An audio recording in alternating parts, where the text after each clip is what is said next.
What's going on YouTube? Welcome to my YouTube channel. Today's video we're going to cover Pokemon, how to sell them on eBay, what are best practices, and just a little bit of knowledge of Pokemon in general. So if you have run into a collection or you are older and you just want to learn a little bit more about Pokemon and how crazy it is on eBay or on other formats to sell on, I'm going to cover that in this video. So typically you will get or find a binder filled with Pokemon cards, and at first it's very overwhelming. There's so many different cards, they all look different, and it's hard to determine where to actually start. So in this video I'm going to cover some of the things to look for, some of the actual how to date certain cards, and what are some of the best practices to sell them on eBay as well as ship them out, so that way you save your buyer money and you save yourself money when shipping as well. So we're going to get started here. I'm just going to go over some of the basic cards. So I've gone through two binders, and the best way to sell these is to basically cherry pick the nicer cards. So what you want to look for is basically a few things. First of all, does the card have a hologram on it or not? And there's two types. So we'll zoom in here a little bit. So this particular card is what is considered a reverse holo. So the part that's going to be holographic is everything but the image itself. So something like this, not a very expensive card, but I did list it for about $5. And you want to basically take photos of the card. Obviously you want to get the proper supplies. So I recommend, let me grab one here. You want to get an actual top loader.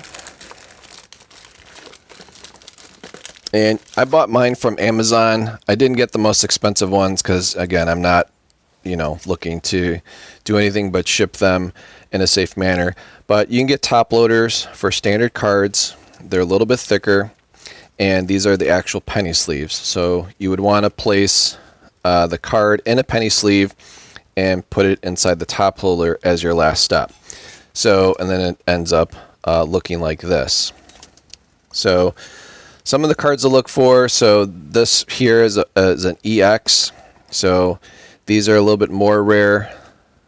So if you see like this EX here on here, and the cards here typically in the US you're going to run into are anywhere from $19.99 to current day, and this is typically the standard reverse or back of the card itself.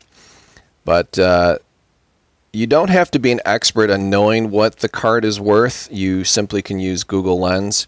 So what I'll do is I will, if a card looks really special to me, so if it has like this gold EX here, I will actually do a Google Lens of the card first before I decide to actually list it on eBay. And some are worth a lot more than others.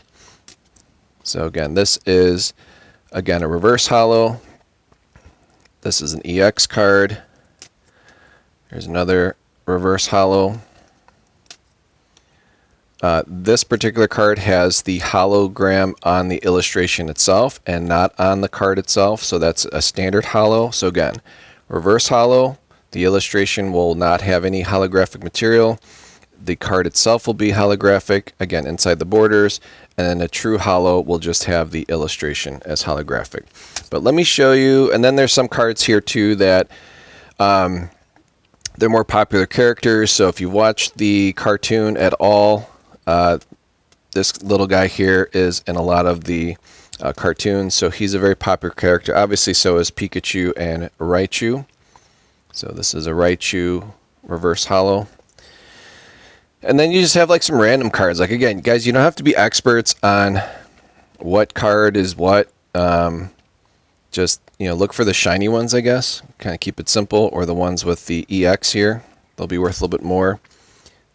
And then again, some of them are harder to detect, but this has the actual holo in the illustration itself. Same with this one.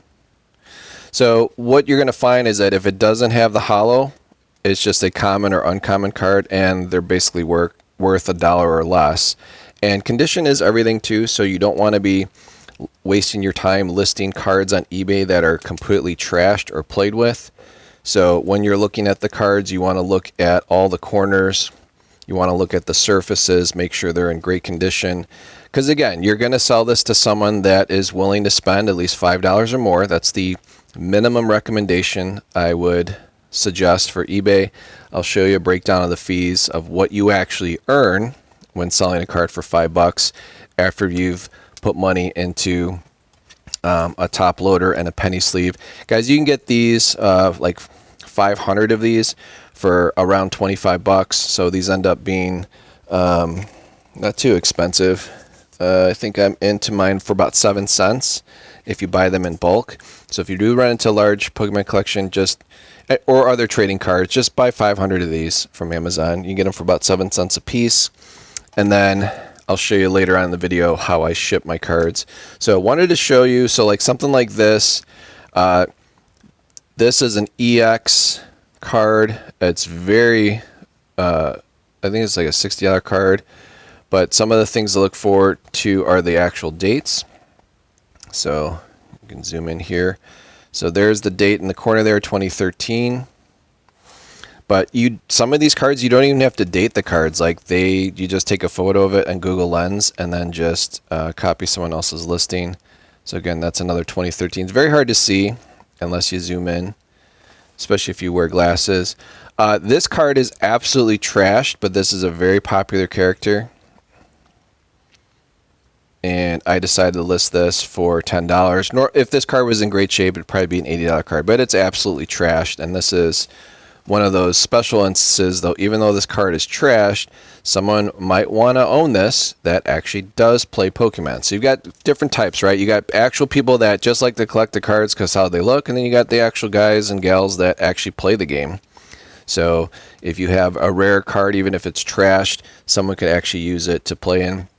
This card here is a few $100. So this is a special EX illustrator card. It's definitely got some different holographic and like lines throughout the character itself. So the illustration is really, really nice. Okay. And then something like this is a $450 card just because of the character itself, the rarity. They didn't make a lot of these cards. And if this card was graded 10, or I think, yeah, 10, it'd probably be a few $1,000s. So you do have to pay attention to the cards, and you want to take very detailed photos. So I'm going to break down how I take my photos. So I'm going to just grab a raw card here.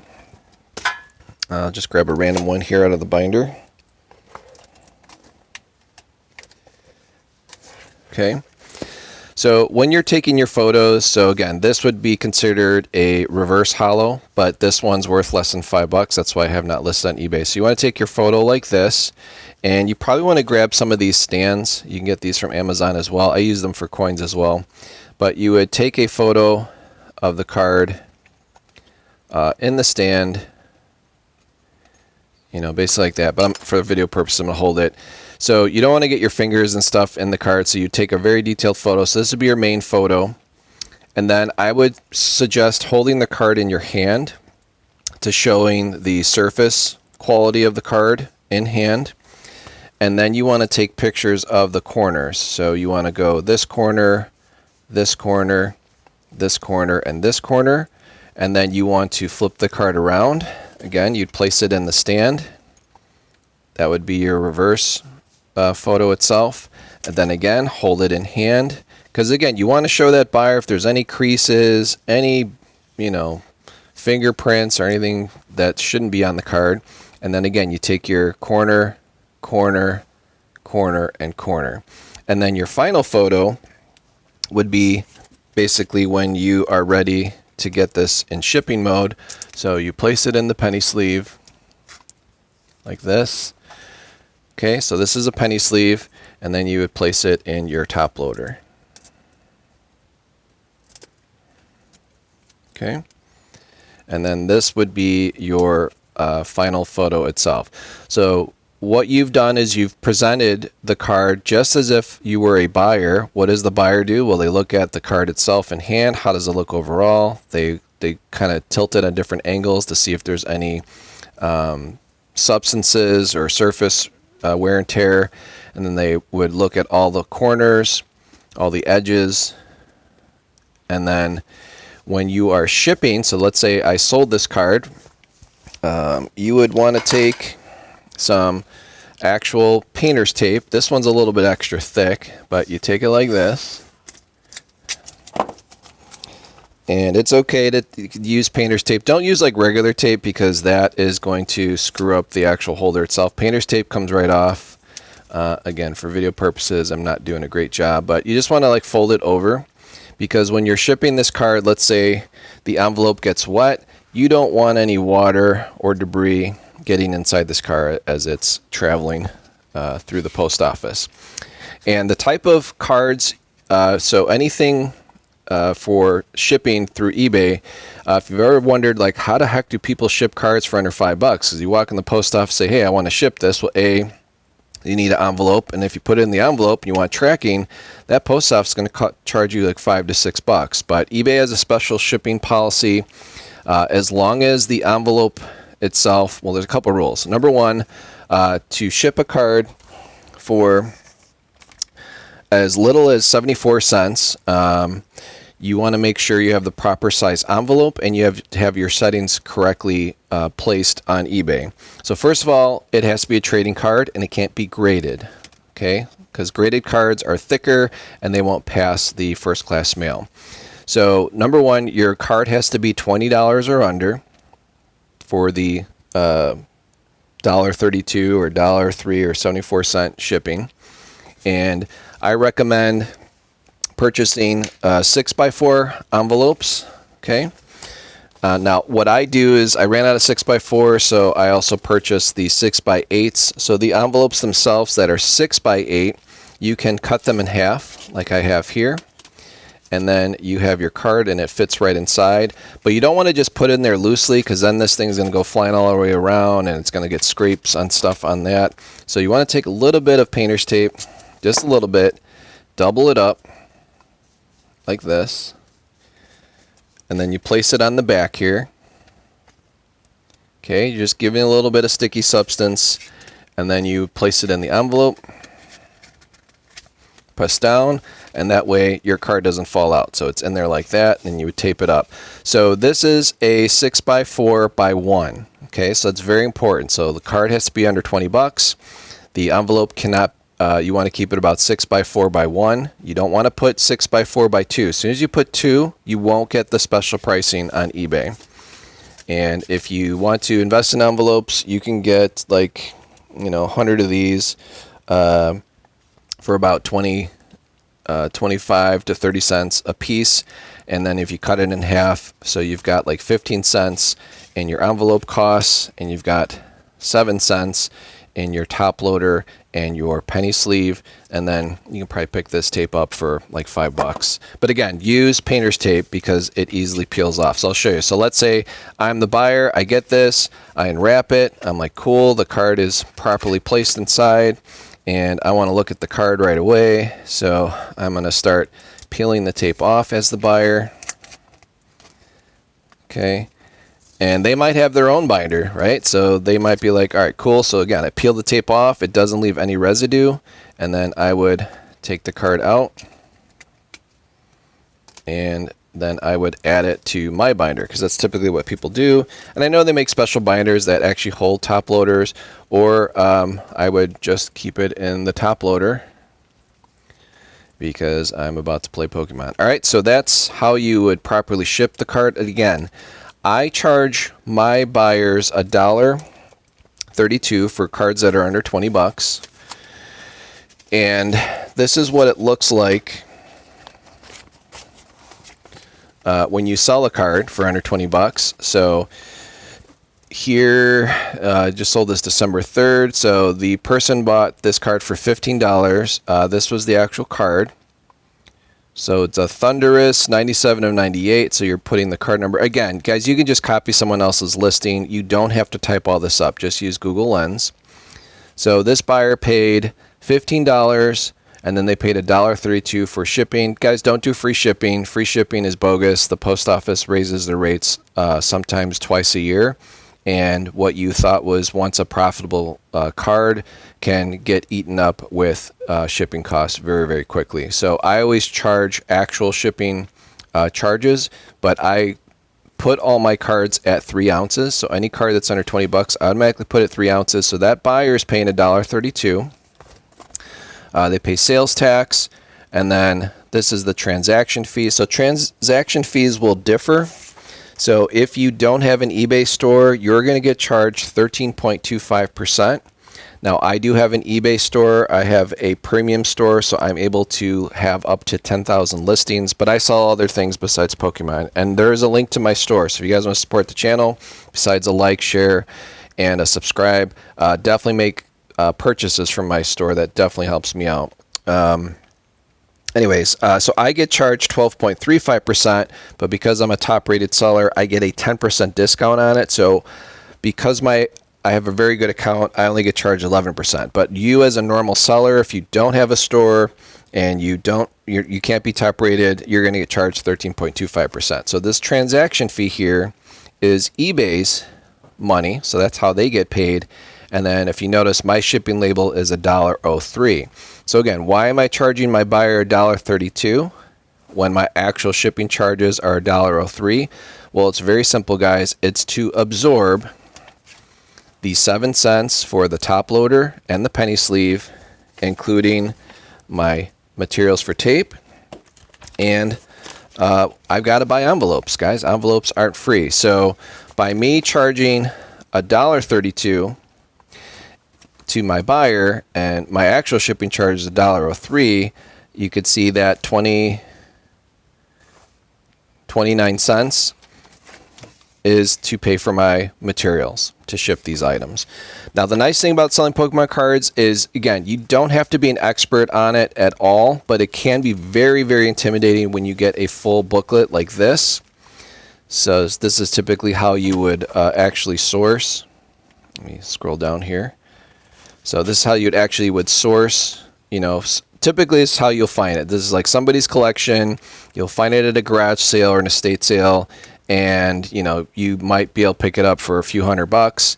But this particular one here was dropped off by someone I do consignment with, and I told him, I said, I don't know anything about Pokemon cards. All I know is I can scan each one and see which ones are worth actual money.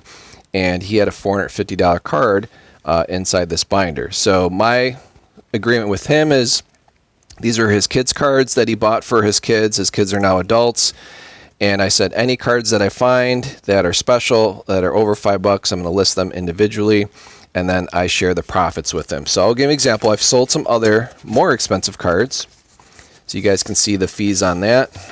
So again, if you're going to list a card for $15, make sure you paid less than $1 for it, because otherwise you're kind of wasting your time, right? So my order earnings on this were $12.96. So if I had $1 into this, I would have made $12. But very simple, very quick, easy to ship. And eBay does have a AI thing for their actual trading cards, but it's just for sports cards. They haven't done it for Pokemon yet, so maybe they'll have that update later this year. All right, so here's a more expensive card that was not in great condition. This was a Pokemon Charizard. This card, if it was in great shape, I would have told him to send it to get graded, because it's probably a $1,500, $2,000 card if it's perfect. But this card was in pretty rough shape. Anyways, it sold internationally for $145. This ended up going to a local hub here. So eBay takes care of all the custom fees. So again, when you're selling your cards, don't just think you're going to sell it to United States buyer. Anyone worldwide would want to purchase this. And I forgot where this ended up going. I think this one went to Australia. Yeah, this one went to Australia. Here's another more expensive card. This was one of those larger jumbo cards, which I'm not going to cover in this video, but I put those inside a comic book board and folder. So it's basically like something like this. It's just much larger, but it's made for comic books. So I shipped the card in that, and that particular card sold for $230. So there's the shipping, the sales tax, retail delivery fees. Now this card, because it was more expensive, it did need to go to eBay in California to get authenticated. So eBay is protecting the buyer to make sure you as a seller aren't selling fake cards. And we're not going to cover that in this video, but again, eBay did authenticate it. Everything was cool. But look how much they take. So $250, $240 was the total I got. That's the sales tax. eBay got $28.45 from this card, $202. So I split that with the actual seller, or the actual owner, through consignment. So he got $100. I got $100. And again, it's just like a random card placed in the binder. So again, when you are sourcing your Pokemon stuff, obviously anything sealed. So if you run across a collection and some of the packs are still sealed, do not open them. Those sealed packs are worth big money because people are hunting for actual special cards. But as you can see here, I've listed all these on eBay, and we have well over $1,000 worth of value that I was able to pull out of just this one binder. And then what I'll do with the remaining cards in the binder is I'll probably just list them as like, hey, this is a leftover thing, count the number of cards, and you're only allowed to post 24 photos. So something like this I would probably sell for about 50 cents a card, just to give someone a really good deal. So again, this is be more for like a kid that just wants a nice collection to actually play the actual game. But any of the special, more expensive cards, I've already pulled that out. But some of these, like this energy card, I mean, that's probably a $3 card. This one's here, probably a $2 card. So there's definitely some value here, but you want to create value, and just don't do free shipping. Just make sure if you're doing something like this, selling an entire binder, make sure you don't sell it for like $200 with free shipping, and then you realize the guy who bought it from you is like in Hawaii or Alaska, and now you're paying like $25 to ship it to him. So make sure you weigh your packages, you protect everything, and you'll be fine. So hopefully this clears it up, guys. Again, it's a very popular game. Pokemon itself came out in, got some history written down here if you guys are still around. But basically Pokemon came out as originally just a Game Boy game, believe it or not. So this guy, what the heck's his name? Satoshi Tajiri. He basically created this game. Originally it was called Pocket Monsters. Okay, so if you see some of these terminologies, like what is TCG? Like a lot of listings will have TCG in it. So TCG is basically short for trading card game.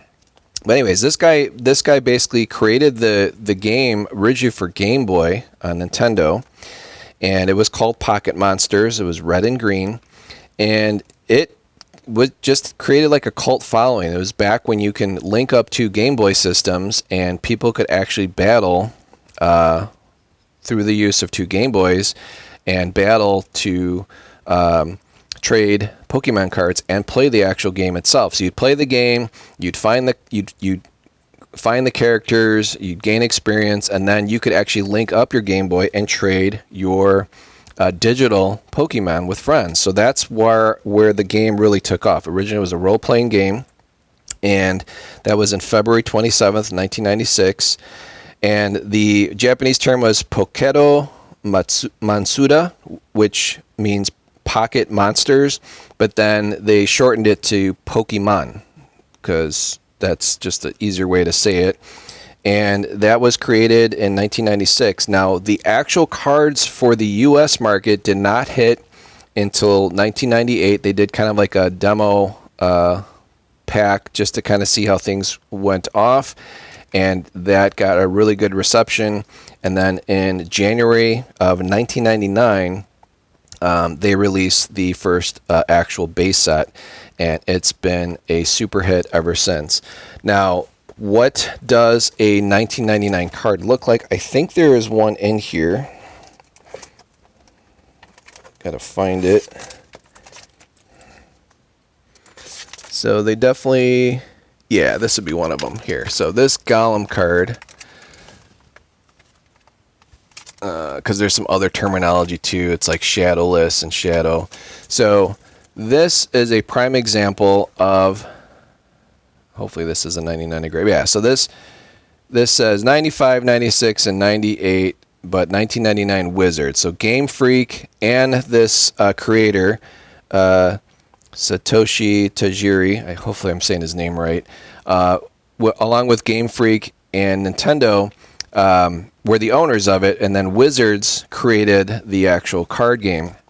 So this Gloom card is from the original 1999 release here.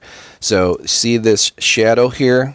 So the original demo cards that came out, or promo cards before the actual release, so these came out in 99, they don't have a shadow here. And those are the ones that are very rare. So if this did not have a shadow, even in this condition, which it's not in the greatest condition, you can see a lot of wear.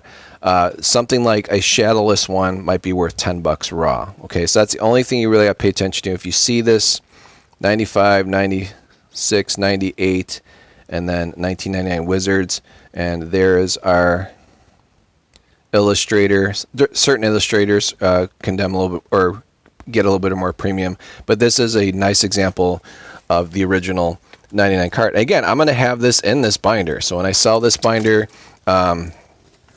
again, that's just going to be basically to help someone kind of fill in some gaps in their collection.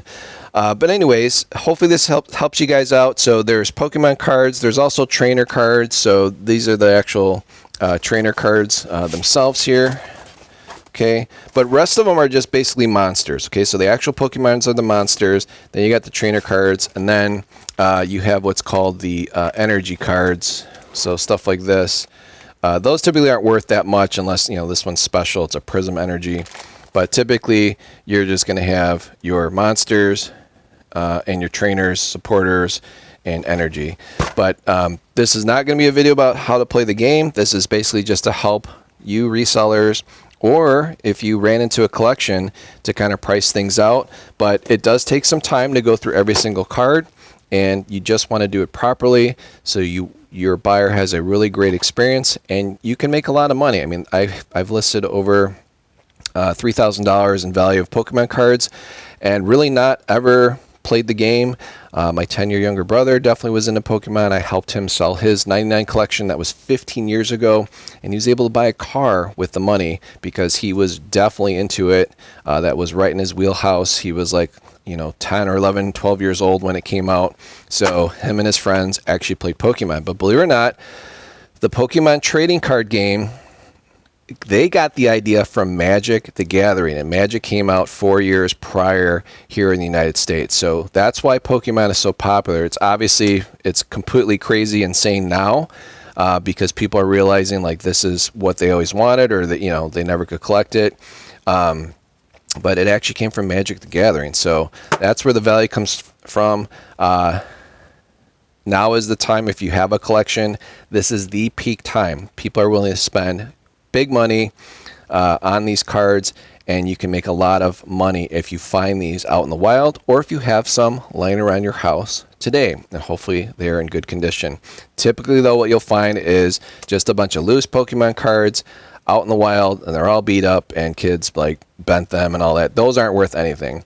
But if you do find some that are in nice binders like this particular consignment person brought to me, I didn't have to go out and source these, but I did put the time in to properly list it. So hopefully this video helps you out and you learn something about Pokemon and how to make some money on it. And again, I'm not an expert on it. Use Google Lens. I mean, if you have a few cards out there in the wild, like if you Google Lens this one, it's going to tell you it's worth a few $100 versus that one is worth less than $1. So it definitely does matter who's on the card, what type of card is it, and condition is everything. It's got to be in an excellent condition. Unless it's such a super rare card, you're going to waste your time listing anything that's a little bit beat up, or have to lot it all together like this. So again, appreciate you guys watching my channel. Hopefully you learned something. Please like, share, and subscribe. And check out my eBay store if you want to buy any of these Pokemon cards. Talk to you in the next one. Bye-bye.